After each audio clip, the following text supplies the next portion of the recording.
Olá pessoal, no caso esse vídeo está sendo gravado especificamente para o projeto Embarcatec, né? Eu estou como aluno nesse projeto e uma das atividades é gravar um vídeo explicando o projeto final, né? E eu escolhi o tema que é diagnóstico da saúde de transformadores e redes elétricas através de ruídos de magnetostricção. É um equipamento que ele é teleguiado, né? E a proposta é um conceito, não é ainda um projeto pronto, é um conceito a ser construído. Ele visa um equipamento que se auto movimenta numa estação de distribuição, né, de rede elétrica, dessas que você encontra em grandes centros, e ali há grandes tensões envolvidas, então há um risco, né, à saúde do ser humano, porque pode haver descargas elétricas. E um pequeno equipamento com um acoplador acústico, ele pode se aproximar dos transformadores e captar os ruídos desse transformador, fazendo um diagnóstico, né, fazendo uma classificação desses ruídos através de uma rede neural, que também vai ser algo a ser implementado. Né? A classificação desses áudios, eles precisam ser capturados, né, numa amostragem, e em cima dessa amostragem fazer o treinamento de uma rede neural para que ela faça uma classificação. Um dos grandes desafios que surgiu nesse projeto é conseguir essa base de áudios para classificação, porque não existe nenhum estudo muito específico sobre esse assunto e ninguém fez ainda um catálogo, né, de áudios para classificar. Uma das coisas que me foi apresentado numa das entrevistas que eu fiz, né, com um engenheiro mecatrônico, que ele atua nessa área de implantação de sistemas industriais, que ele me disse que muitos transformadores, existe uma coleção muito grande de transformadores, que não seria uma tarefa muito fácil catalogar isso, né, devido à grande diversidade de transformadores. A outra dificuldade é ter exatamente um catálogo de áudios, né, um banco de dados de áudio para poder fazer essa classificação. O processo em si não seria complexo, seria uma rede neural que classificaria os áudios e enviaria isso para um computador de borda que faria um registro histórico e enviaria esse registro histórico para um cloud, onde haveria uma capacidade de armazenamento maior e poderia fazer toda uma análise de uma infraestrutura, por exemplo, de um estado, né? Onde há maior sobrecarga, onde há menor sobrecarga, onde há transformador com defeito ou com ruídos que podem sugerir um defeito, né? Então, isso poderia auxiliar em muito o diagnóstico de falhas, né? Previsão, né, de falhas.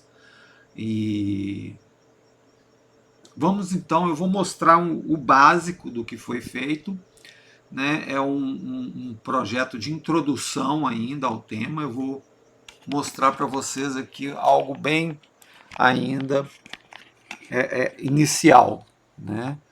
Então vou mudar a câmera aqui. Eu tenho aqui, né, a BitDog Lab, que foi a placa escolhida pelo nosso projeto Embarcatec, né, que deveria ser realizada o projeto sobre ela. Eu vou ter que gravar aqui em tempo real,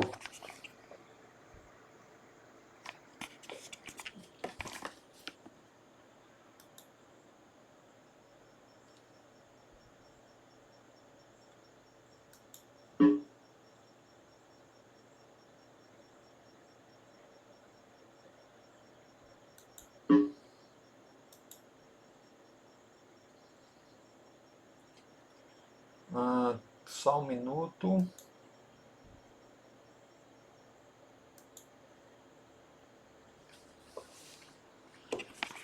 Então eu vou gravar aqui. Então o que, que eu tenho aqui? Eu tenho a BitDog Lab e tenho uma outra placa que é a Motion Pro 2350 Pro, que é uma placa que foi feita com um controlador da mesma família, né? Da mesma família do 2040, que é utilizado na BitDog Lab. O 2350 ele diferencia por ter um RISC-V, né? Além de um Cortex M33, que é um Core 33 para IoT, ele possui um RISC-V também. Então ele tem dois cores Cortex M33 e dois cores RISC-V. Então, como vocês podem ver, eu já gravei aqui um áudio não, perdão, o firmware do nosso captador de ruídos, né, de magnetostricção. Ele usa o microfone e usa a matriz de LED como um VU, mais para diagnóstico, né, se está havendo a captação, né, dos ruídos, né. Então, ó,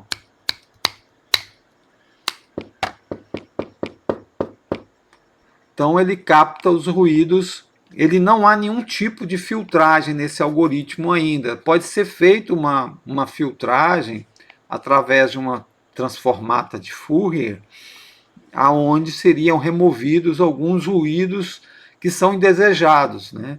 Como os transformadores atuam em 60 Hz, a gente vai precisar apenas das harmônicas, né, da magnetostricção em 60 Hz. Não seria necessário a coleta de todo e qualquer ruído, né? Isso ajudaria muito a análise. Aqui no display OLED, eu não sei se eu vou conseguir chegar muito perto, eu vou resetá-lo. Ele faz o processo inicial de start, onde ele vai ativando os recursos, né? Conexão de rede, os botões, né? E eu coloquei nos botões, o primeiro botão, o A, ele diz qual é o IP do web service, né? Eu coloquei um web service, né? 192.168.45.100, aonde esse web service é utilizado pelo computador de borda para obter os dados coletados. Então, de tempo em tempo, o computador de borda solicita ao web service do BitDog Lab, né, as últimas coletas, né, e ele vai entregar as coletas, né, que seriam que foram feitas entre a última coleta e a atual, né. Já o botão B, ele entra no modo local ou modo remoto, né? Aí ele pode controlar o drone, né, aqui através do joystick, né? Então, isso aqui são questões conceituais, não está tudo implementado ainda. Eu coloquei um cabo longo, mas esse cabo aqui é só um exemplo de como seria uma possível conexão. Eu tentei comprar os conectores para o I2C, né, para poder conectar via I2C, porém, eu não sei o que houve na entrega, veio um conector bem menor do que o desejado, né? Era para ter vindo um conector maior. Veio o modelo exato, porém as dimensões vieram erradas. Então não há como eu fazer nenhuma mínima ligação com o de cá, né? Mas então essa é a primeira parte do nosso vídeo, né?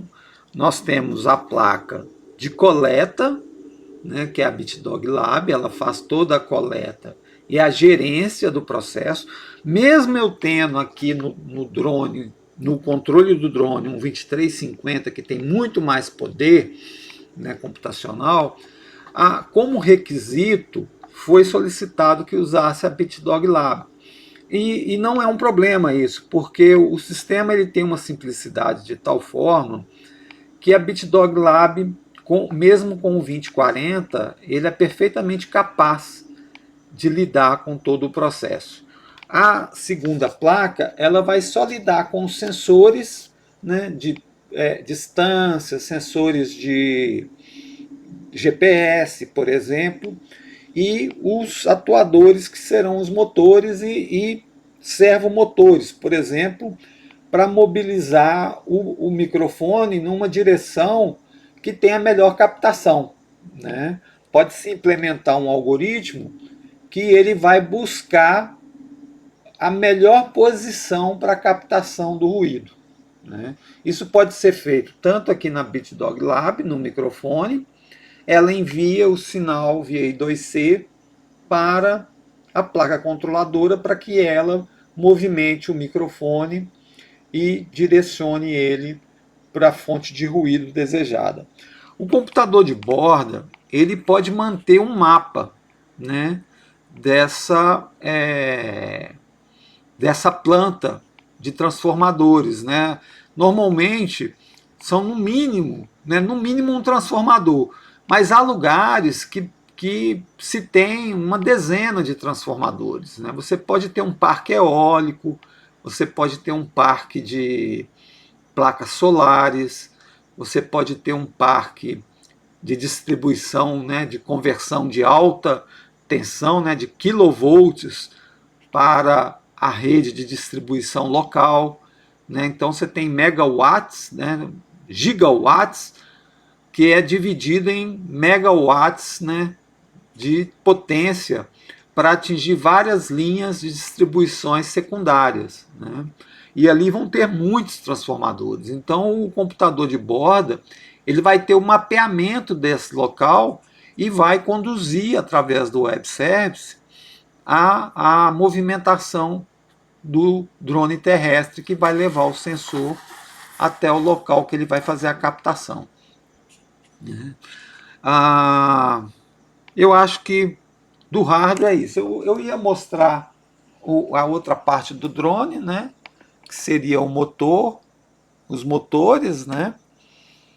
Tem aqui uma parte de redutor, é uma carcaça básica para montagem de um drone terrestre, não precisa de muita coisa elaborada nessa parte, é só movimento mesmo e teria um braço que seguraria o microfone direcionado, né? Então vamos ver aqui então agora o código, né? Eu vou mudar aqui. Então vamos ver o código.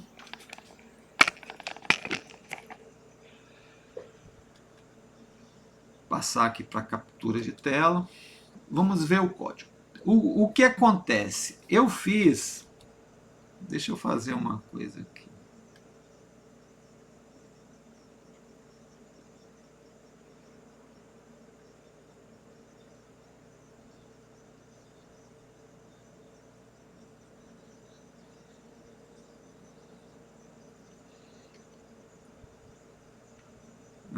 Para vocês me acompanharem.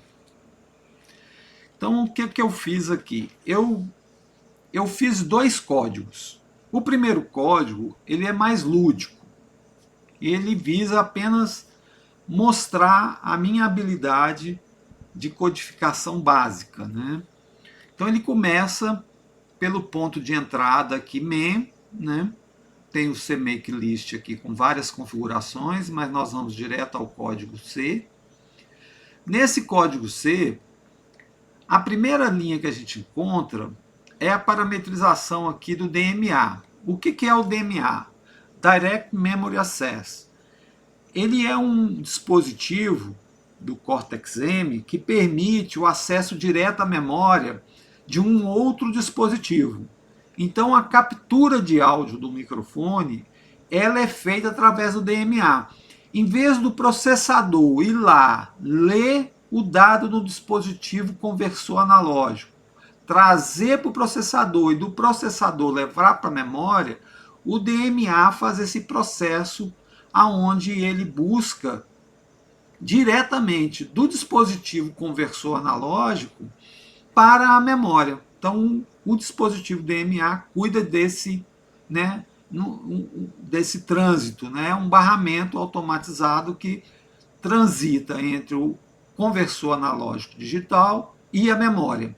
Então, eu informo quantos samples eu desejo, né, eu tenho um buffer aqui, que eu informo quantos samples eu desejo, o DMA já busca no ADC, né, as amostragens e traz para o espaço onde é o buffer. Além disso, eu tenho aqui uma variável aonde eu armazeno um texto. Nós vamos ver mais à frente que texto é esse, né? Ele tem um número de linhas e um número de colunas, é uma matriz de texto, né? Eu tenho aqui o último tempo que foi executada uma tarefa e se está em modo local ou modo remoto. Se vocês se lembrarem, eu tenho um botão B que eu aperto, ele muda de estado. Então aqui é um flag que registra o estado de modo analógico para modo local para modo remoto. Aqui eu tenho um struct que representa a área de renderização de um frame. Isso aqui está ligado com um texto. Eu vou adiantando aqui já de uma vez. Ele tem a coluna de início, a coluna final, o start page e end page. Isso aqui é o nosso OLED. Então, é como que renderiza no OLED através desse objeto. E tem um outro objeto que representa, né, os bits que vão ser acionados para aparecer o texto. Então aqui o nosso main se inicia. Eu tô com uma tela só. Deixa eu mudar aqui para eu ter duas telas, só para eu ficar mais confortável que a gravação está ocorrendo.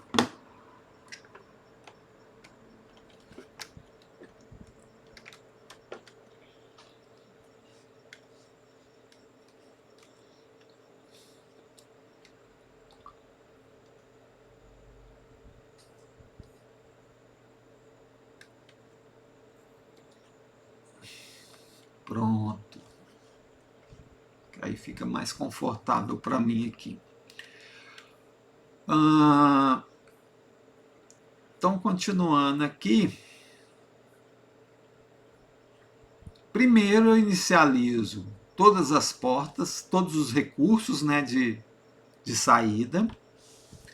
Ativo o dispositivo I2C, né, que usa o protocolo I2C também. Tanto é um dispositivo físico, que tem todo o hardware necessário para comunicação Integrated Intercircuit, e informo qual é a porta, né, GPIO Function I2C, GPIO Function I2C novamente, SDA, SCL. Aqui, ó, na verdade, a porta é a de cá, né? Qual porta que está? Isso está definido no meu arquivo de cabeçalho. Então, ó, no arquivo de cabeçalho, todos os parâmetros para facilitar, né, acesso à rede Wi-Fi, né, todos os parâmetros básicos, né, resposta HTTP e parará, parará, estão definidos aqui. Certo? Então eu configuro aqui o I2C padrão, sem muita novidade. Aqui eu inicializo o OLED. Então eu tenho aqui uma bibliotecazinha que está na pasta include, que faz todo o processo de interação com o display OLED através do I2C.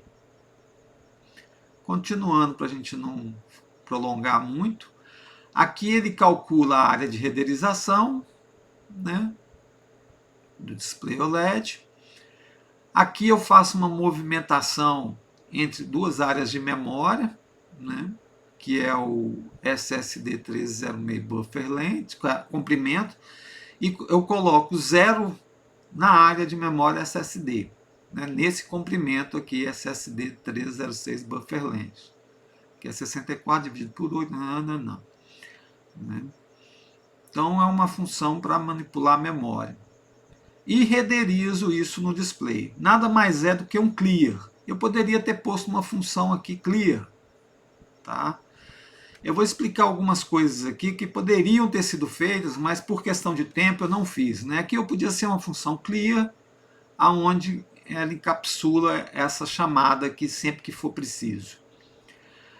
Aqui, lembra lá a variável text, eu coloco o texto que eu quero exibir no display OLED. Então, na linha 0, 1, 2, 3, 4, 5, 6, 7, e as colunas estão aqui.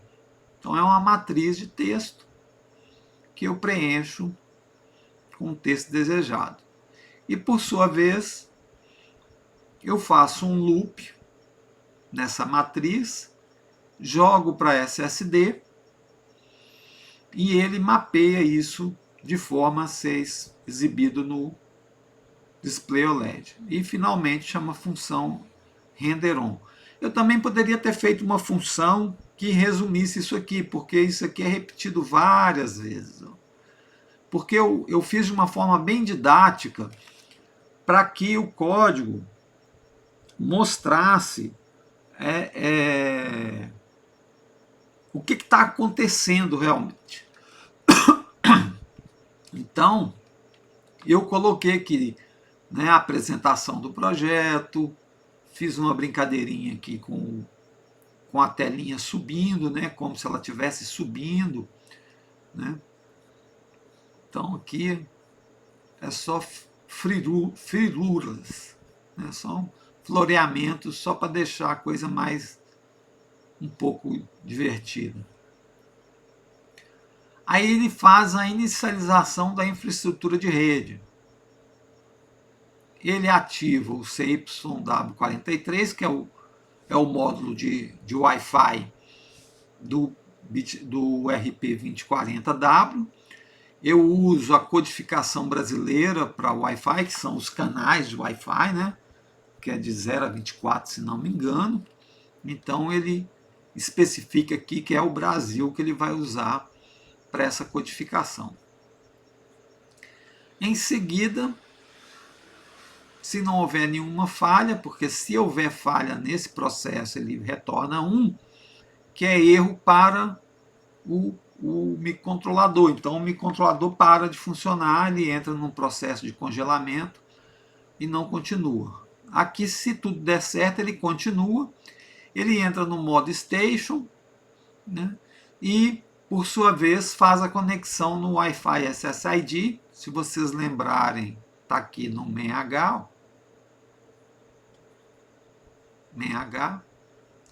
Wi-Fi SSID e Wi-Fi Password. Wi-Fi SSID e Wi-Fi Password. E o tipo de protocolo de criptografia para senha. Né? Se ele consegue conectar, ele prossegue. Se não, né, ele retorna 1 e congela o processador.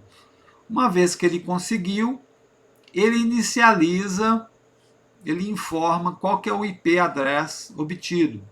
Né?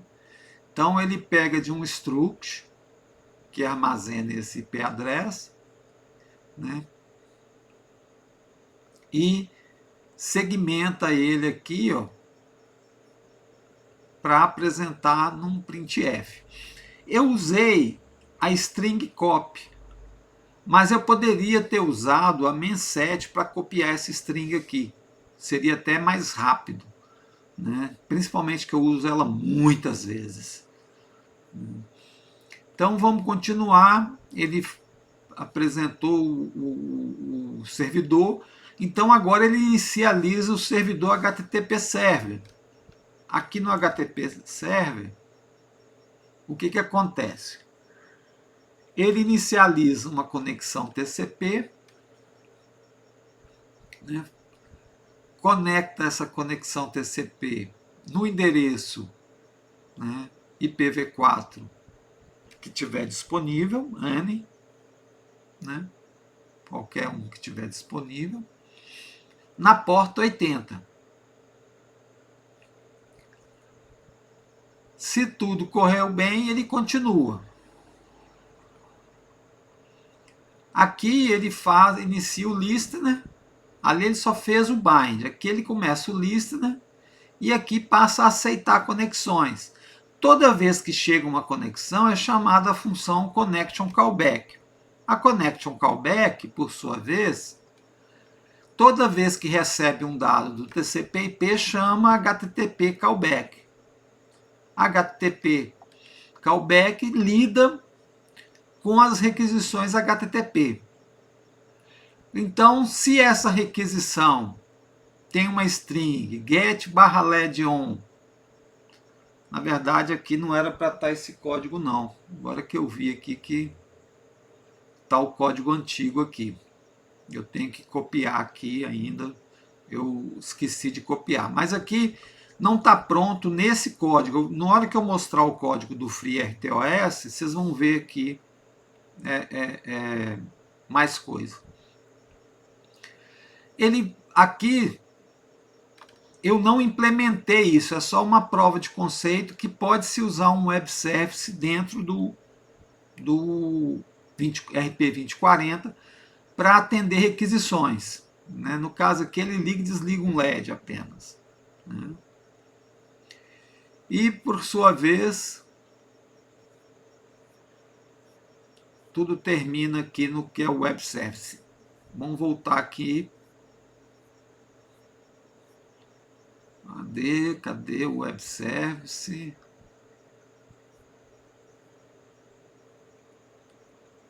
Configurações do botão.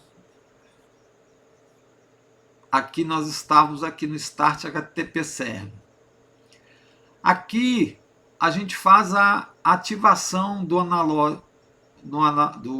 conversor analógico digital, onde eu obtenho, vamos direto ao ponto aqui, ó, eu ativo o conversor analógico digital, né? Uso um buffer first in, first out, né? Habilita ele com FIFO, habilita as requisições de dados, está tudo bem descrito aqui. Seto o divisor de clock do barramento do ADC. Né?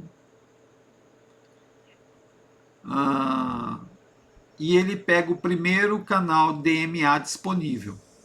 Né? Que tiver disponível. Se não me engano, o 2040 tem 2 canais disponíveis de DMA. E configura com as informações do canal DMA Channel. E, por sua vez, esse objeto DMA CFG vai ser utilizado para fazer a configuração de transferência de dados. E vamos seguindo. Uma vez configurado o canal de transmissão de dados entre o ADC e a memória, eu uso aqui o SampleMic, que é uma função que sempre vai fazer a amostragem. Então, ó, ADC FIFO Dry, limpo o FIFO, desativo o ADC, em seguida eu configuro o canal DMA. Ó, aqui está o buffer, né, que vai ser utilizado para gravar os dados. Então ele configura o canal DMA do ADC para esse buffer. Eu ligo novamente o ADC e faço uma leitura do ADC, solicito, né, que seja feita uma leitura do ADC para o buffer que foi definida aqui. Essa leitura são X samples, no caso aqui 200 samples. Tá certo? Eu poderia pôr mais ou menos, foi usado o padrão do exemplo. E desligo novamente o ADC. Essa função, ela faz block, ou seja, o processador fica esperando esse DMA terminar. Mas eu poderia fazer de um formato onde não faz o travamento do processador. O processador poderia estar executando outras tarefas. Existem algumas implicações nisso, porque em sistemas de conversão analógica digital de alta fidelidade, o ruído do funcionamento do processador pode interferir no conversor analógico digital, inserindo ruídos, né, no ruído elétrico no conversor analógico digital. Né? Por exemplo, a família AVR, você pode fazer amostragens de leitura com o processador desligado. Né? Ele não tem DMA, mas ele joga num buffer, e daquele buffer você lê o que foi amostrado, de forma que o processador está desligado e não causa ruído no ADC. Certo? Então vamos voltar lá em cima onde estávamos no MIC Sampler MIC. Aí ele começa a configuração dos botões. Né? Essa aqui foi uma questão mais didática mesmo, ele só inicializa os botões e eu defino aqui, ó, eu digo que o botão A vai ser no FAL ou no EDGE, né? Ou seja, na descida ou na subida de pulso, de apertar o botão, né? Ou seja, quando eu solto ou quando eu aperto o botão, ele chama a função monitor buttons callback. Né? Não precisamos entrar nela, que a única coisa que ela faz é mudar o estado da variável local para remoto, remoto para local. Ela faz um intercambiamento dessa variável. Só isso. Aqui, continuando, nós temos agora o botão B. O botão B também tem uma função, né? Monitor button callback é a mesma função. Lá tem um if, né? Qual é o botão que foi apertado. Ele vai exibir ou não o IP que tá configurado, a placa Wi-Fi. Aí, mais uma vez, ele apresenta o que vai ser feito na telinha do OLED. Ele dá a inicialização da fitinha de matriz de LEDs. Né? Então, aqui ele inicializa a matriz de LED, né? Faz vamos dizer assim, a configuração da porta, né? Para que ela inicie o funcionamento. Não vou entrar para poder não render muito. E, finalmente, vem uma das partes também que eu estou bastante intrigado em fazer, que é a rede neural para um microcontrolador. Eu não consegui ainda implementar essa rede neural no RP2040. Eu não achei um material de qualidade para fazer um bom trabalho. Eu achei com Python, eu achei usando o Edge Impulse, mas não achei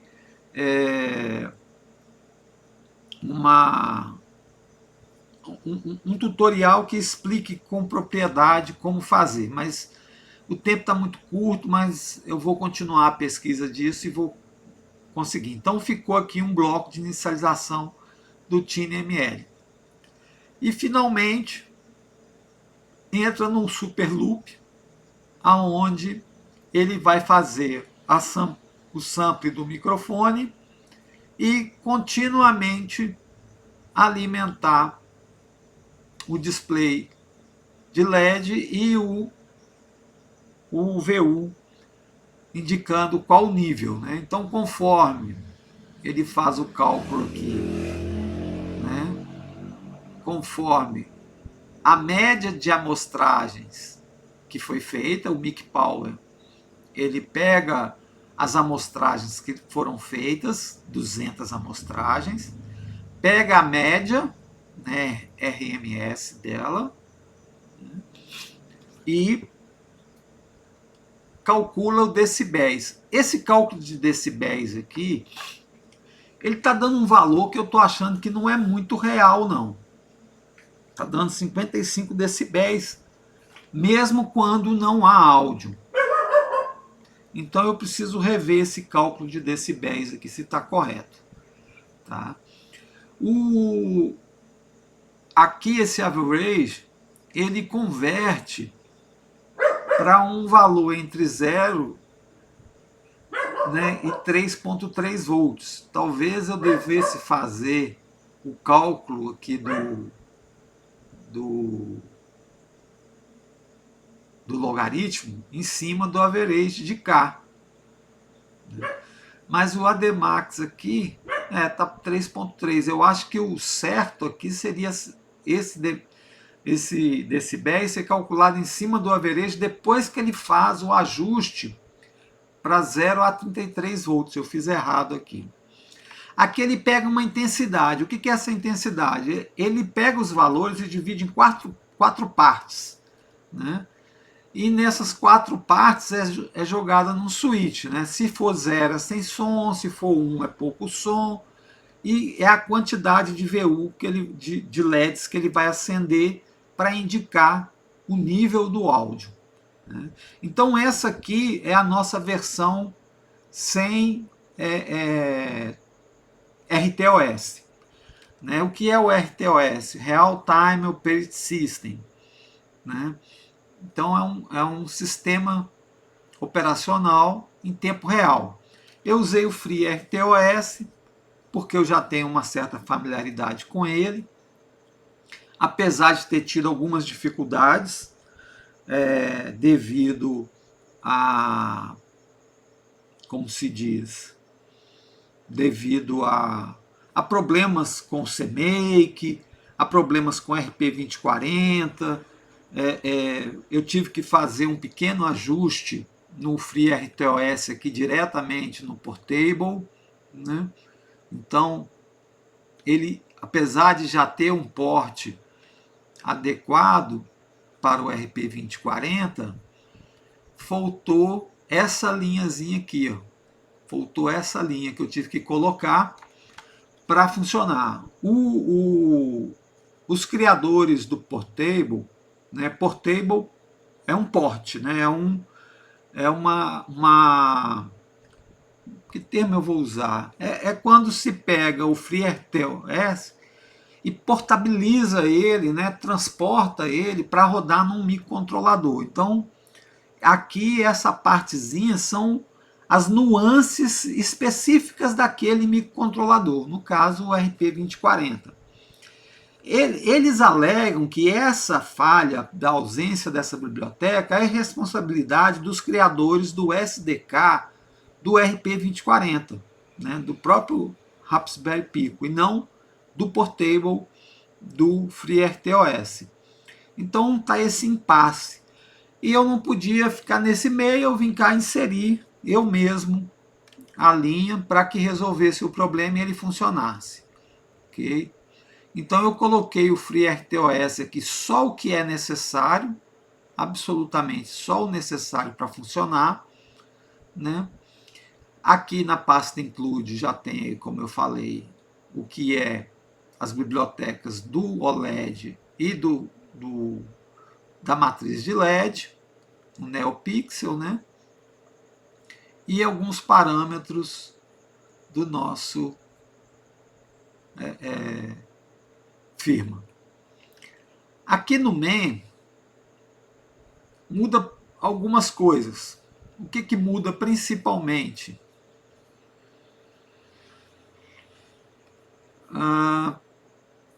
Deixa eu vir cá para o início. Tá. Eu separei em funções, né? No outro não estava, né, em funções, estava linearmente tudo colocado com uma sequência. Aqui eu fiz uma função, inicializa display OLED, Aí show intro.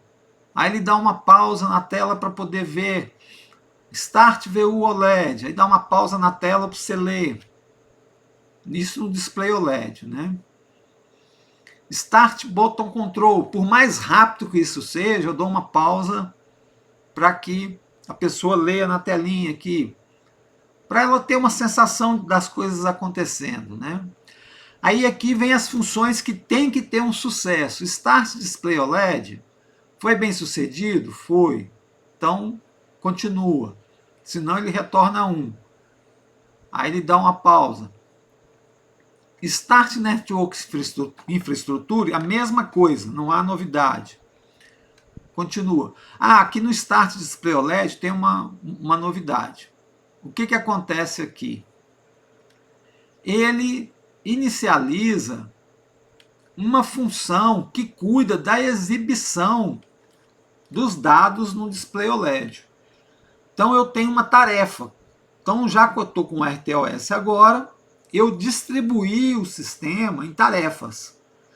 Manutenção do display, captura do microfone, outra tarefa, monitoramento,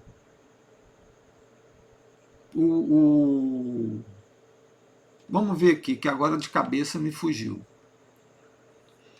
Então, uma é o display, outra é o monitoramento do microfone, que é o ADC with DMA, o monitoramento do GPIO, né? O GPIO continua usando os botões, tá? Continua usando os botões.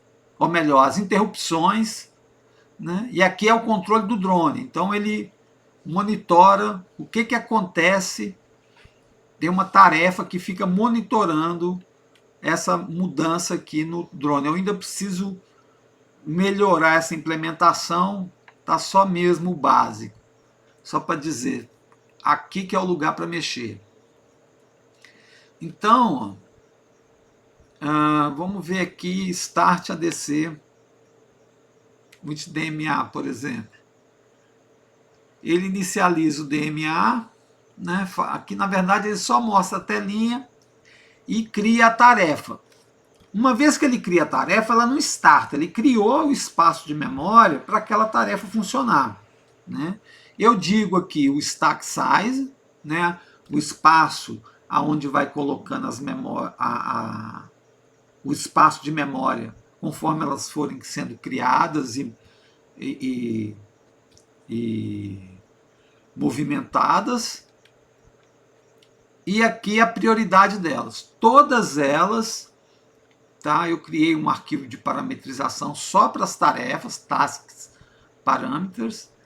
Então aqui, para facilitar, né, e administrar isso, eu coloquei todas elas com um ponto acima do idle, que é uma tarefa que executa caso não tenha nada a ser feito no RTOS, né? Então aqui eu poderia, por exemplo, pôr no idle para atualizar o display, mas eu criei uma tarefa de nível 1 para atualizar display, né? As tarefas que existem são o drone control, no qual ele vai monitorar os flags para controlar o drone, o HTTP server para poder monitorar as requisições do HTTP server, e também, mais importante ainda, que é um processo muito simples, que ele faz tipo um ping no Wi-Fi para que o Wi-Fi continue conectado. É uma coisa que eu achei engraçado, porque senão a conexão do Wi-Fi cai. Então ele precisa manter uma pequena função sendo chamada, né? Se você ver aqui, ó, as tarefas estão separadas por arquivos. Então se você vier aqui em HTTP Service C, ele nada mais do que executa essa função de tempo em tempo, né? O tempo dela são 500 milissegundos. A cada 500 milissegundos ele chama essa função e ela mantém, né, o Wi-Fi ativo, porque senão o Wi-Fi desconecta. tá certo?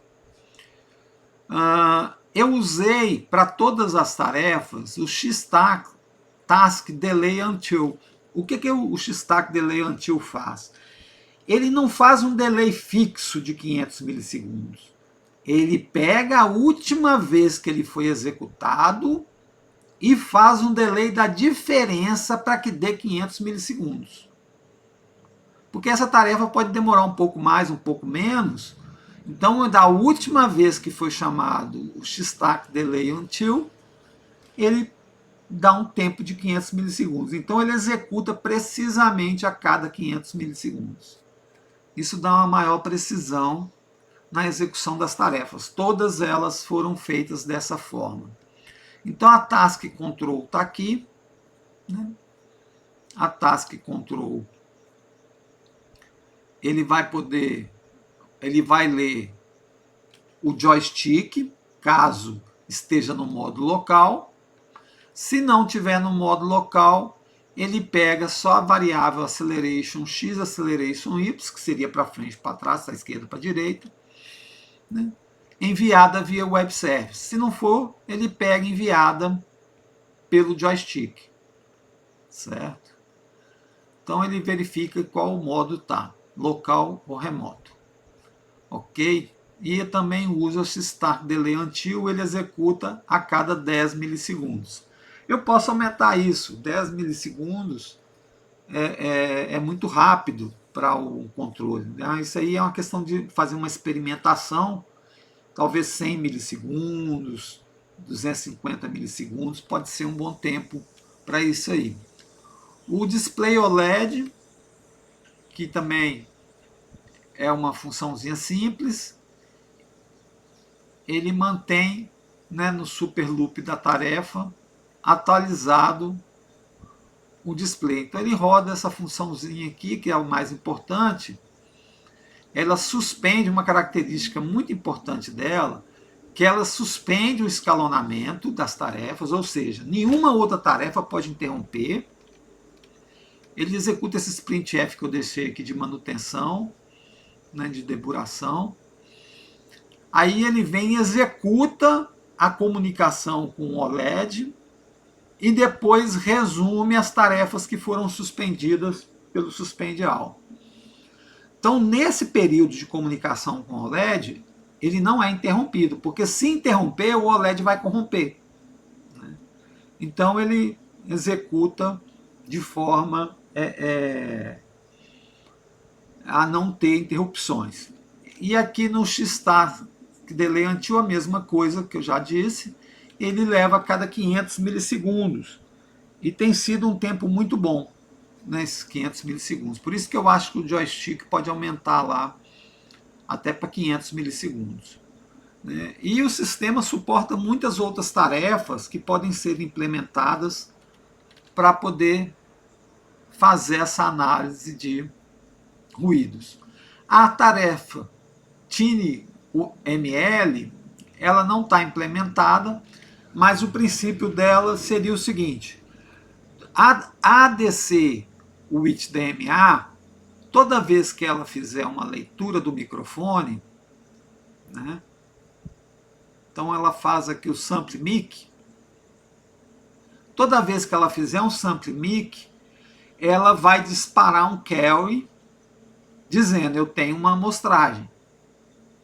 E a TinyML vai receber esse carry, né, vai ficar monitorando o carry e vai processar na rede neural aquela amostragem que foi obtida.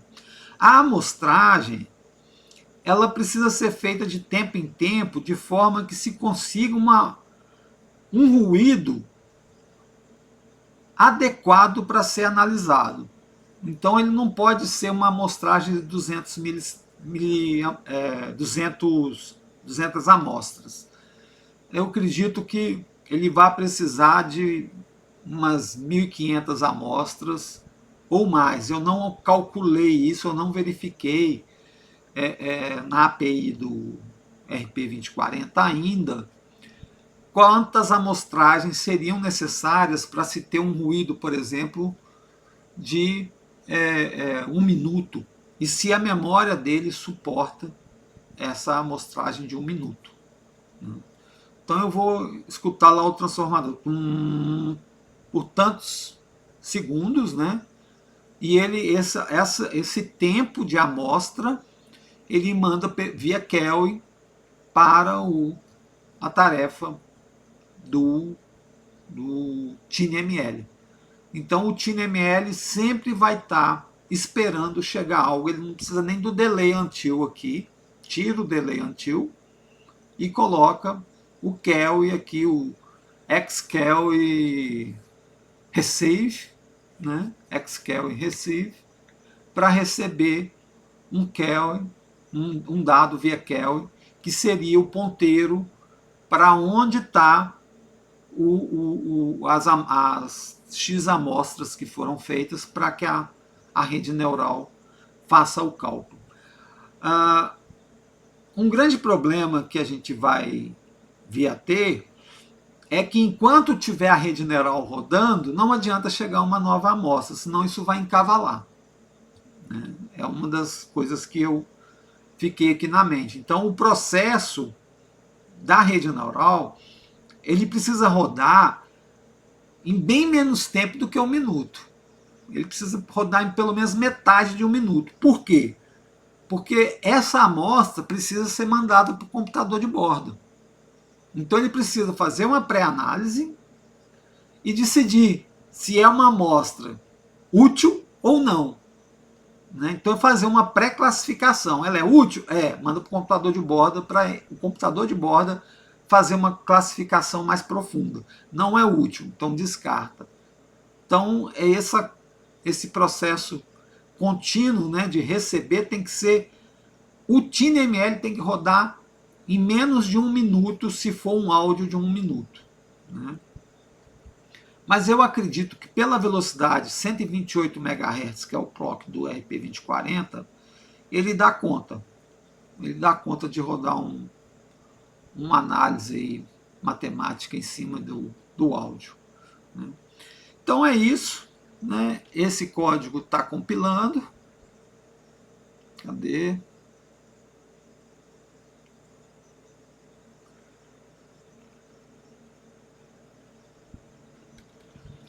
Ele compila. Eu não vou gravar.